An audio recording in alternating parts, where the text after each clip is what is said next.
Bom dia a todos, a paz do Senhor Jesus Cristo. Mais um domingo aqui na Remanescente Cristã de Filadélfia.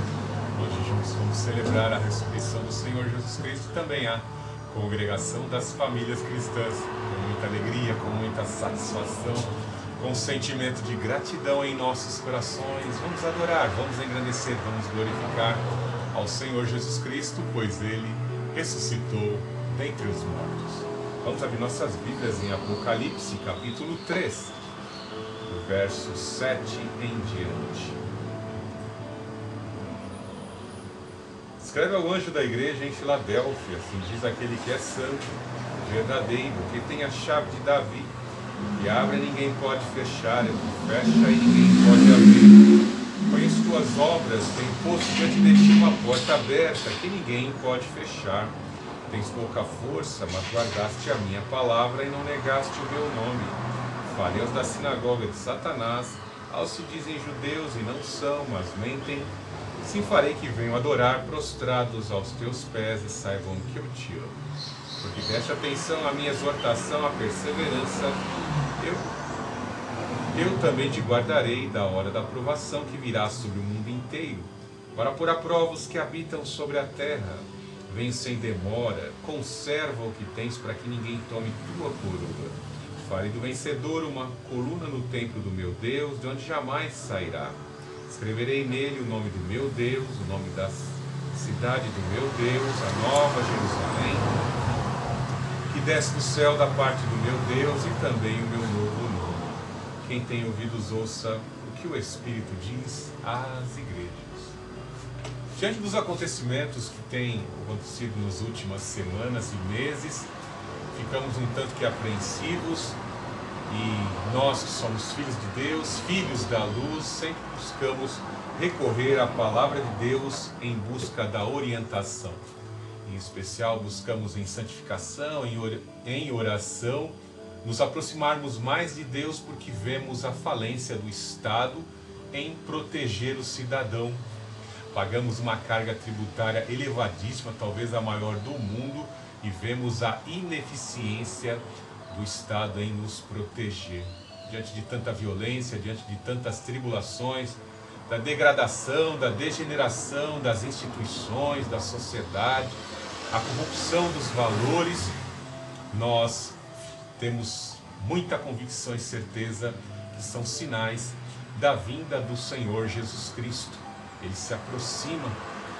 Mais terrível ainda é observarmos, como nos diz na carta de Paulo aos Tessalonicenses, que uma das marcas da vinda do anticristo é a apostasia da igreja. Temos em Roma o símbolo maior da apostasia, uma igreja em âmbito universal, católica universal, que já demonstrou pela escolha dos seus líderes que está totalmente corrompida, negocia valores, se envolve em politicagens e não prega a verdadeira palavra de Deus. Quando vemos a corrupção da maior instituição universal do mundo, referente à igreja, nós vemos a falha da missão, da ordem, da incumbência do Senhor Jesus Cristo, deixado aos seus apóstolos, de ir por todo mundo, pregai o Evangelho, ensinando e batizando em nome do Pai, do Filho e do Espírito Santo. Vemos que uma igreja como esta não está cumprindo a sua missão, o seu papel de levar o Evangelho da santificação, o Evangelho da separação, da consagração para o mundo, mas muito pelo contrário, uma igreja que está totalmente mesclada às práticas mundanas. Algo muito importante a nós, como Igreja de Cristo, observarmos são as orientações que todos os apóstolos, que assim nós temos registrado nas Escrituras, em especial nas epístolas gerais e também nos Evangelhos, nós vemos que os apóstolos deixaram registrado orientações fundamentais de como deve ser o nosso posicionamento, em que condição devemos estar diante da iminente vinda do Senhor Jesus Cristo. Uma coisa bem certa, nós bem sabemos que na segunda vinda do Senhor Jesus Cristo, ele não virá da mesma forma como veio na sua primeira vinda, em seu ministério, visto que na sua primeira vinda ele teve por missão e por finalidade oferecer um sacrifício pelas nossas vidas. O Emanuel, o Deus conosco, habitou entre nós e nos orientou. E ali ofereceu um sacrifício perfeito e incumbiu por meio do Espírito que o ressuscitou dentre os mortos, a Igreja de Cristo a estar difundindo a grandiosa obra redentora da cruz do Calvário. E vemos hoje algo muito interessante, que a Igreja tem falhado, como eu afirmei alguns instantes atrás, na missão deste Evangelho. Mas, na tônica de hoje, nesta manhã, temos que dar ênfase a essa verdade, como devemos nos posicionar. A vinda do Senhor está cada vez mais demonstrada, visto por alguns grandes acontecimentos. Veja, de 2023 para cá, senão existem muitos fatos a serem assim relacionados, e o nosso tempo é curto, não daria tempo, mas uma coisa é bem certa: no Yom Kippur de 2023, o Senhor Jesus Cristo nos orientou que deveríamos estar atentos à figueira e aos frutos que ela desabrochasse, e vemos que numa das principais festas, no Yom Kippur de 2023, 7 de outubro, vemos que Israel ali sofreu um terrível atentado. Não vou citar o nome dos grupos pela questão dos algoritmos aí do YouTube, mas os radicais verdes ali invadiram o território e eliminaram de forma aterradora aqueles que estavam ali confraternizando, fazendo uma suposta festa da paz. Algo interessante, que não existiam ali, entre aspas, conservadores, mas existiam ali alguns dos que estão alinhados ao progressismo, né? Buscando uma paz. Eles estavam ali confraternizando a paz, regados a diversas formas de cooperarem para o alegramento deles. Mas aconteceu algo terrível, atrocidades terríveis foram praticadas. Daquela data em diante, Benjamin Netanyahu, primeiro-ministro, se engajou numa luta contra esses grupos desses radicais verdes, está prestes a eliminá-lo. Vemos também que o terceiro grande conflito já se iniciou com a invasão da Ucrânia. Vemos também outro grande evento que vem marcar a ascensão de um grande conservador, alguém que está lutando para preservar a cultura conservadora, a cultura judaico-cristã no mundo ocidental, em especial na América. O presidente Donald Trump, a quem nós cristãos devemos mover constantemente a nossa intercessão. Em especial, o seu genro Jared Kushner já promoveu 7 acordos de paz. E nesse nós temos que estar muito atentos, pois além do acordo de Abraão, onde Israel ali fez alguns acordos, alguns tratados com algumas nações árabes, algumas nações verdes, vemos que em especial agora ele fecha o 7º acordo com o grupo radical verde, Ra.Mas, e nós estamos numa grande expectativa diante deste acordo. Alguns neopentecostais têm aí se dedicado a estar interpretando o nome de Jared Kushner, pois seu nome significa descer para algo melhor, ou descendência. Estão fazendo toda uma gematria acerca do nome de Jared Kushner, e nós temos que estar atentos. Não estamos aqui para estar alarmando, mas uma coisa bem certa: assim como em datas especiais de um calendário instituído por Deus, que é o calendário judaico, nós vemos que o nosso Deus efetuou grandes sinais de livramento, de demonstração de poder e de juízo, em especial em dias de festas. Numa festa de pães asmos e de Páscoa, o Senhor libertou o seu povo do cativeiro egípcio. Numa festa de Páscoa também, o Senhor Jesus Cristo ofereceu sacrifício para a redenção da humanidade. Vemos que numa festa de Pentecostes, o povo hebreu recebeu o Decálogo, a sua Constituição, a lei moral de Deus. E também no Pentecoste, 50 dias após a crucificação, o Espírito Santo foi concedido. A lei de Deus veio para habitar na consciência dos filhos de Deus que foram selados com a sua presença, a presença de fogo. Então ficamos sempre atentos a essas datas, em especial como eu citei, no 7 de outubro, houveram ali atentados na nação de Israel e desencadeou-se uma terrível guerra caçada a esses grupos radicais. Vemos também que quando foi instituído a nação de Israel em 15 de maio de 1948, ali, em datas específicas de festas judaicas, os inimigos tentaram destruir e varrer Israel do mapa. Devemos estar atentos que nessa data também, em maio de 1948, consolidou-se a profecia de Isaías de que os judeus espalhados pelos 4 cantos da terra haveriam de encontrar, novamente voltar para a terra que Abraão havia demarcado.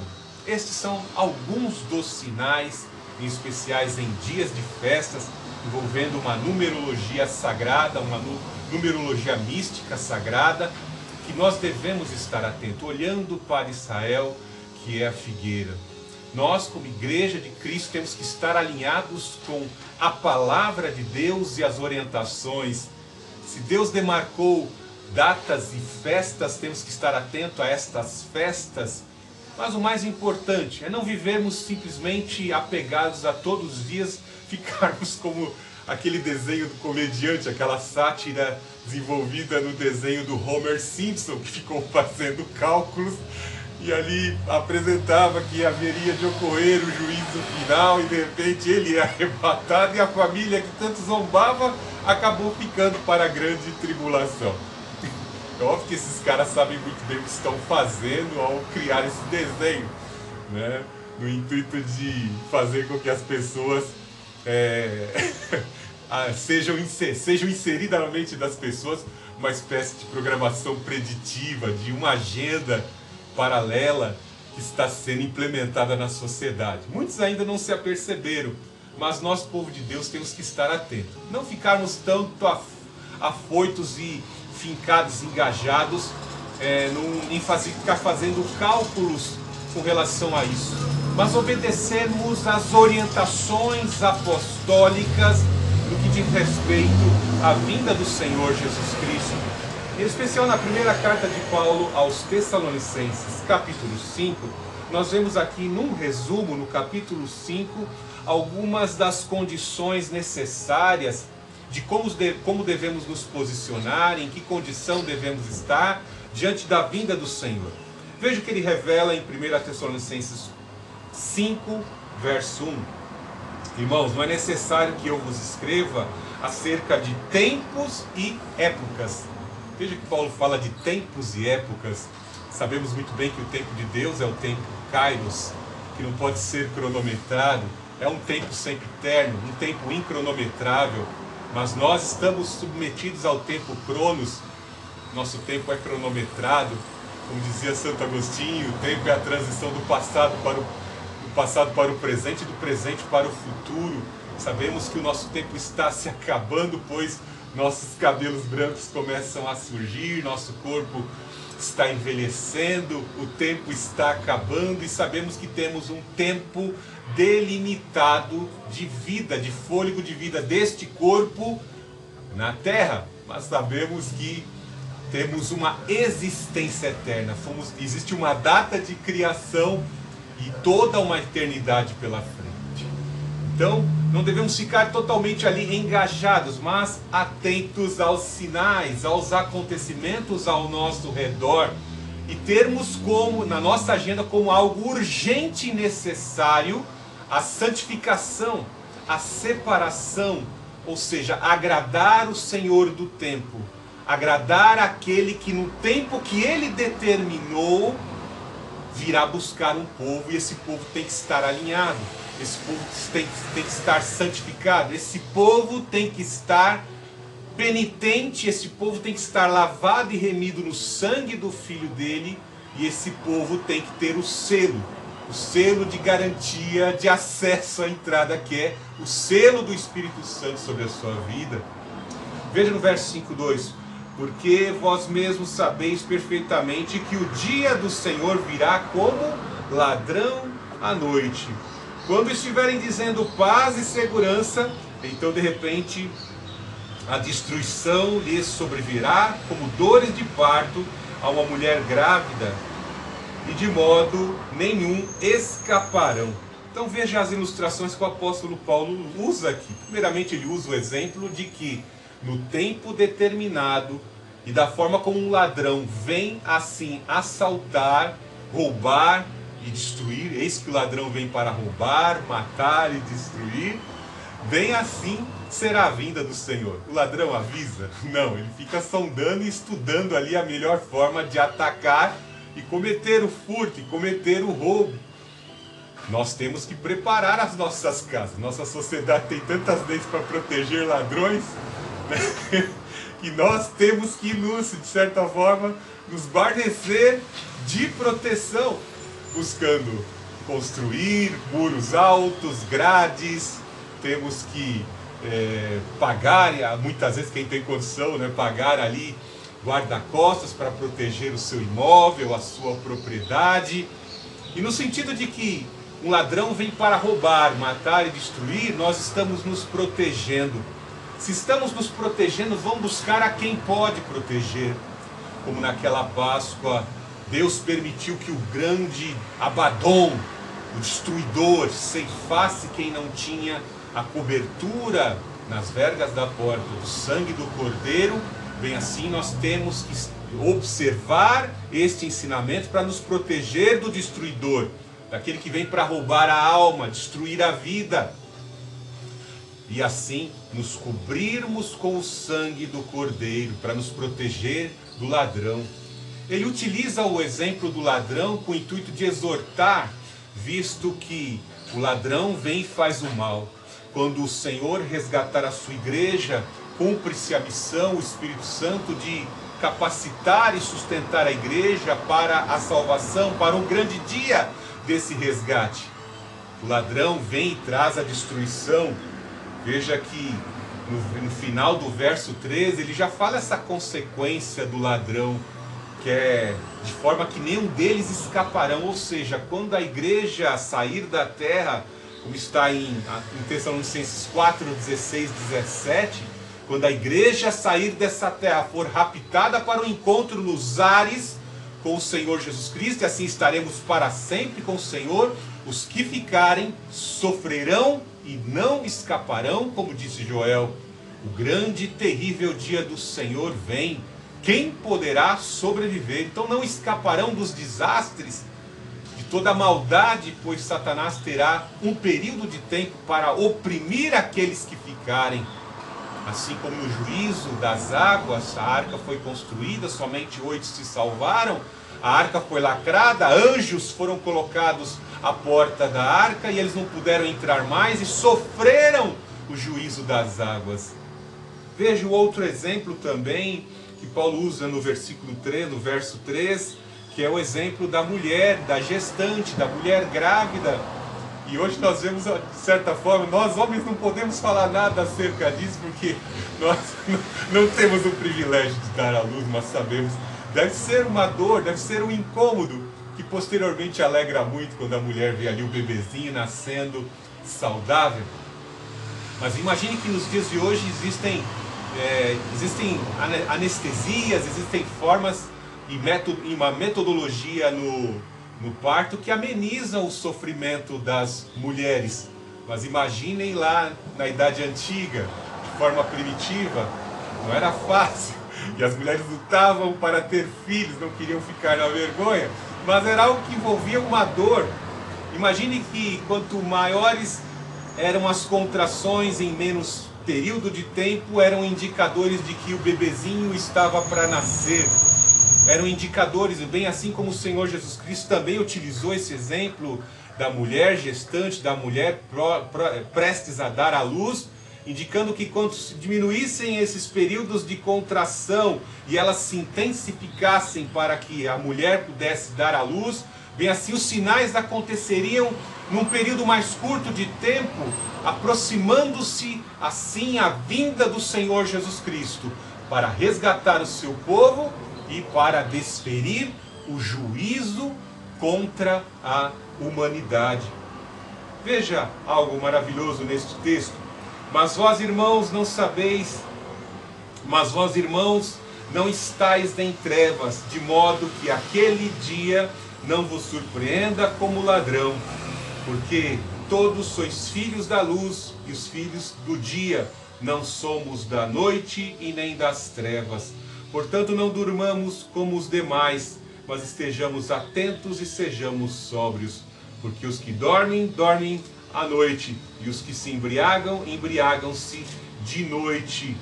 Então veja como ele utiliza aqui mais uma ilustração entre o dia e a noite, luz e treva, o que se faz, as atividades e as ações que se faz no dia, e as atividades e as ações que se promovem à noite.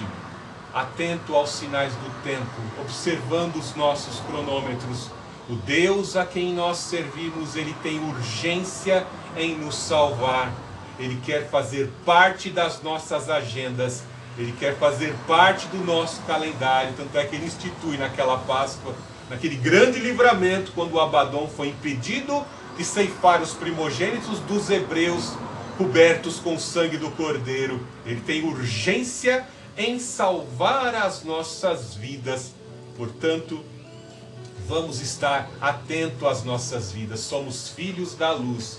Se somos filhos da luz, vamos dedicar esses últimos momentos da Igreja de Cristo, do Senhor Jesus Cristo aqui na terra, para realizarmos boas obras. As nossas obras iluminarão os olhos dos incrédulos, aqueles que estão em trevas, que estão encegueirados, para olharem para a nossa vida e verem a esperança da salvação. Se estamos dedicados, engajados, fazendo as obras que engrandecem ao Senhor, nós serviremos de Bíblia, de ensinamento para aqueles que já estão corrompidos em trevas. Continuemos engajados diante da iminente vinda do Senhor Jesus Cristo, pois Ele virá buscar a sua igreja. Senhor Jesus Cristo, te amamos, te adoramos, te engrandecemos nessa manhã. Tu és o nosso Deus e Senhor. Senhor Jesus Cristo, que a mensagem da salvação chegue, Pai Santo, o mais distante possível, meu Deus, e alcance as vidas, os teus eleitos. Rompa com os grilhões, quebre as amarras. Santo Espírito, opere, atue nas consciências, liberte os sentidos de toda forma de escravidão, os corpos de toda escravidão, de toda enfermidade, em nome do Senhor Jesus Cristo. Pelas tuas pisaduras nós fomos sarados, teu castigo nos trouxe a paz e a reconciliação. Senhor Jesus Cristo, afaste todo o mal nessa manhã, em nome do Senhor Jesus Cristo. Que as forças opositoras das trevas partam em retirada, sejam afastadas pelo fogo do Santo Espírito, em nome do Senhor Jesus Cristo. Nesta manhã de domingo, louve, adore, exalte e engrandeça ao Senhor Jesus Cristo, pois Ele ressuscitou dentre os mortos.